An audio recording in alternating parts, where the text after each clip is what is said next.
Brilliance Audio presents What She Doesn't Know by Andrew E. Kaufman. Performed by Christina Traister. On a Thursday afternoon, beneath a hearty spring downpour, Riley Harper walks out of Glendale Psychiatric Hospital a free woman. But she might as well have psychotic murderer stamped across her forehead, because that's how many will always see her. If you were to ask why she was committed in the first place, Riley would contend her breakdown was the product of bad timing and a lousy memory. The press and public would disagree. They'd argue that her supposed mental illness was an elaborate scam to avoid community disdain and the threat of a retrial. Shortly after Riley and her sister Erin emerge from the hospital entrance, a wave of reporters rolls across the wet tarmac, blocking their path, shooting photos and shotgunning questions. Erin gave fair warning that the press was camped out in the parking lot, but Riley had no idea there would be this many of them. She pulls down her raincoat's hood to shield her face from the cameras, and the two women dash for the car. "Miss Harper!" hollers a local TV reporter, wagging her microphone as if it were a trophy with a large white 5 affixed to it. "How does it feel to be free?" Riley ignores the reporter as Erin strides briskly by her side, trying to navigate the driving Northern California rain and a thick storm of aggressive newshounds. As they continue rushing to Erin's car, the press keeps coming, feet clacking, shutters snapping, jaws flapping. "Do you still claim you can't remember what you were doing during the murder?" asks a reporter with an ugly green and red tie that makes Riley think of Christmas. Odd, since it's the middle of April. "We've heard the investigation might be reopened," another newsperson shouts. "Are you worried your arrest could soon follow?"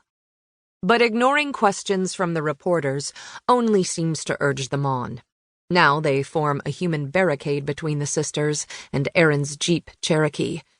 A newscopter swoops in from high above, battering the darkened, pathless sky while trying to grab aerial shots of Riley's departure. "Move it!"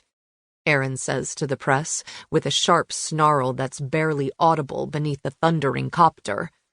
Dragging Riley by a hand, she shoves through the crowd and shouts, "I said move it!"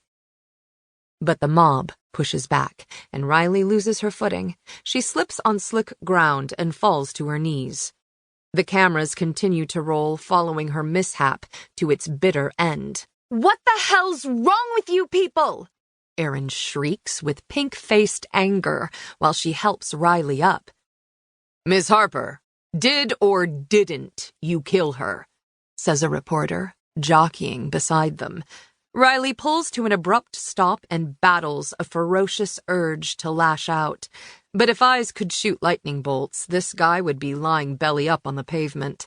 The reporter must sense she means business because he shuffles a few preemptive paces backward. She's about to turn away when her limbs go weak. Demeter Sloan slinks through the crowd, watching Riley's every move. For a fleeting moment, the two women's gazes connect. Then Erin steps up just in time. She yanks open the car door and helps Riley inside before slamming it shut, then fights her way around to the driver's side. Erin is not by any means a large woman, but she's tough.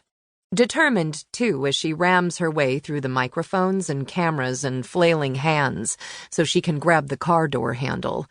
They make it safely inside the vehicle, although to Riley it feels like a fishbowl. Erin takes a moment to catch her breath, until a jarring palm slap against the window interrupts the effort. Riley flinches. A reporter mouths something indiscernible from behind the glass, obviously last-ditching it for a parting comment. This time, Riley manages to remain composed. Once more, Erin saves the day.